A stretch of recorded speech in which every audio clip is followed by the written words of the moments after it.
Hi, I'm Mike Gardina with GardinaLifeCoaching.com, and please hit the subscribe button down below. That keeps me funding my channel. Do you ever feel like you're just unmotivated? Well, let's be honest, feeling like you're just lazy, you want to lay around all day? Well, let's talk about that a little bit today. Okay, let's face it.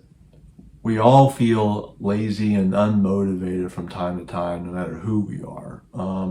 Especially in Western culture these days, with so much entertainment for us to look at and experience, that it consumes us. And for instance, people sit there on their phone or the computer with Facebook or Twitter or whatever social media that you use for hours and hours and hours. Just time just goes away, and we look, what happened? We're all just basically unmotivated people.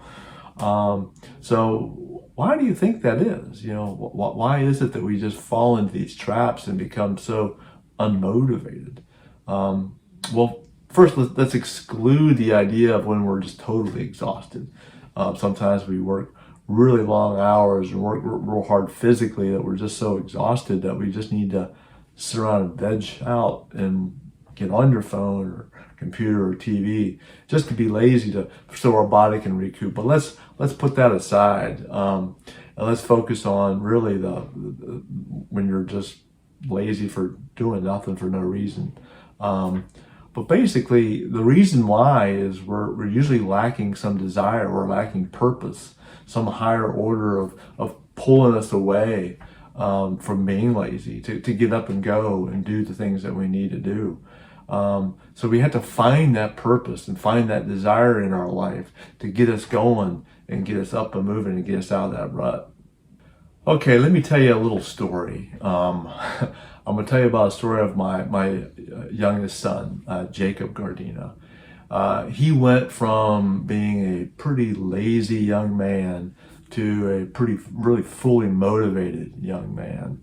And it almost seems like a flip of a switch. It wasn't quite that simple, but it was pretty quick. Jacob, he would lay on the couch all day if you let him, watching football and basketball, but that was really all he wanted to do.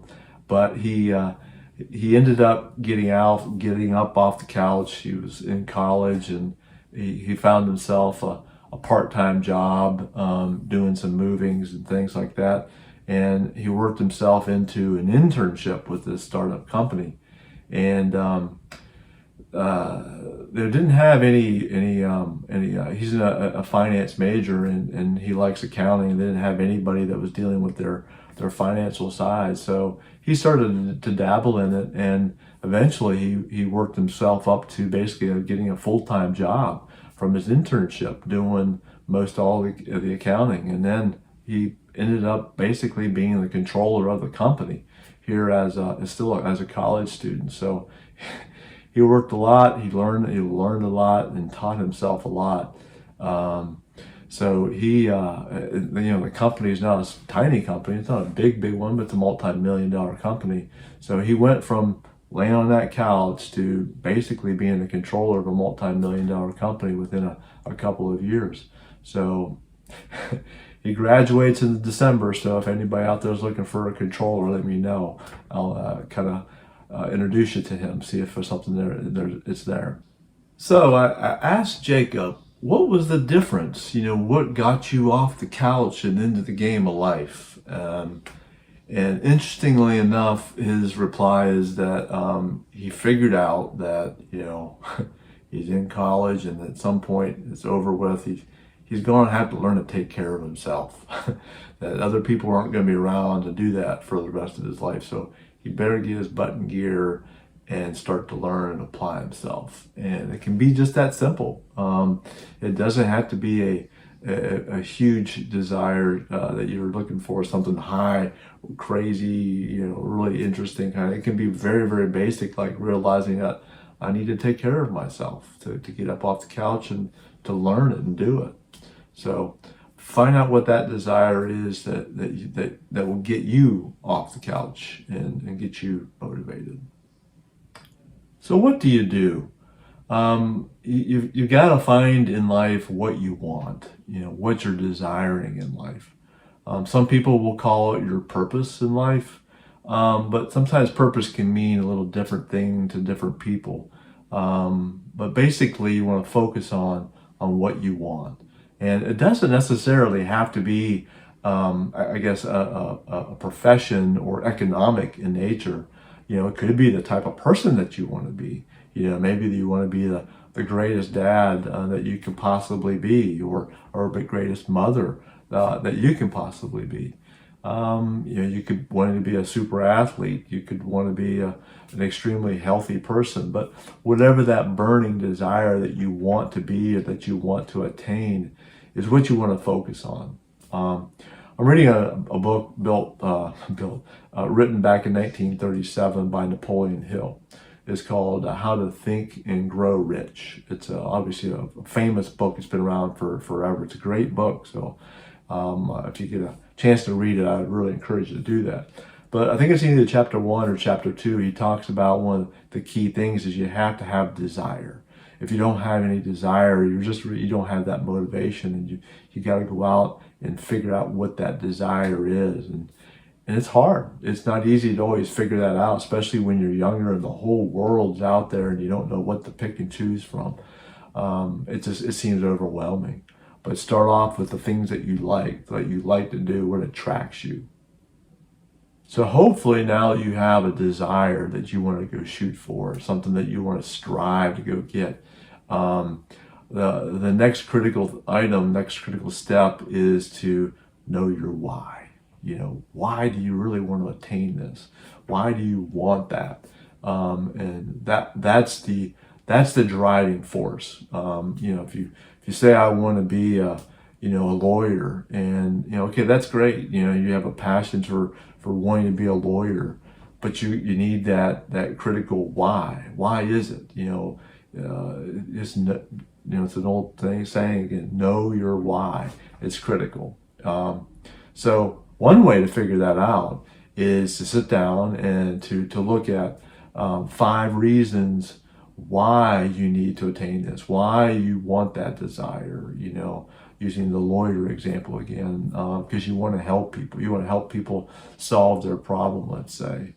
Or maybe it's a doctor that you want to, help people be healthy, something like that. And then also look at 5 emotional reasons why what would happen if you don't attain it. In other words, is if you fail. And that's a bigger push, normally speaking. The negative side usually pushes you a little bit more than the positive, unfortunately, but it's just a fact. It's what really drives us. So, for instance, if you had, what would you do? Would you work harder to attain $20,000, or would you work harder to avoid someone stealing it? And most people will say that they'll do everything they can do to avoid someone stealing that money that's over here. But when it comes to going out and working hard to go get it, they'll put their effort in, but they're going to work much harder to protect that. So that's where the negative kind of comes in. So you want to also look at what will happen if you don't attain it. So let's just say for going to the doctor again. What if you don't become a doctor? Look at all the lives that you were not able to save. Maybe you were going to learn something specific that you were unique in knowing something that was going to save some people's lives that not all the other doctors would know or figure out or even be good at. So we all have impact on people's lives. So we have a tendency of thinking that if I don't do it, somebody else will do it, and that same life will be saved, or that same person won't do that. Well, maybe, but maybe not. The way the paths cross sometimes, that you're not there to do that thing for them, that it's a bad thing can happen. So really got to attain those 10 items now. So every day you want to look at those things. You want to get some emotion in them to drive that why. So every day you go over those things, and what'll happen is your subconscious mind will start to feed into those 10 emotional reasons. And once your subconscious starts to think about that, you're going to go that direction. You're going to start to do that thing. You're going to be motivated now. You're going to be driven so hard because your subconscious is bought into it. And that's the key, is we got to get our subconscious mind to buy into it so that we will just consciously go do stuff. When it comes time to make an easy decision, your subconscious is going to say, well, this is what you should be doing because this was what your goal is, your passion, your desire, and it'll be so much easier making those decisions and taking those steps. Well, thanks for watching. Again, my name is Mike, and feel free to reach out to me at mike@gardinalifecoaching.com, and love to be able to help you and figure out what you need motivation for, what your desire is in life, to help you guide you to finding that out. If I can be of any service, reach out to me again at mike@gardinalifecoaching.com. And please hit the subscribe button. Again, that helps me keep my viewers. And if this episode touched you in any way, please hit the like button down below, and look forward to you in the next video. Thank you.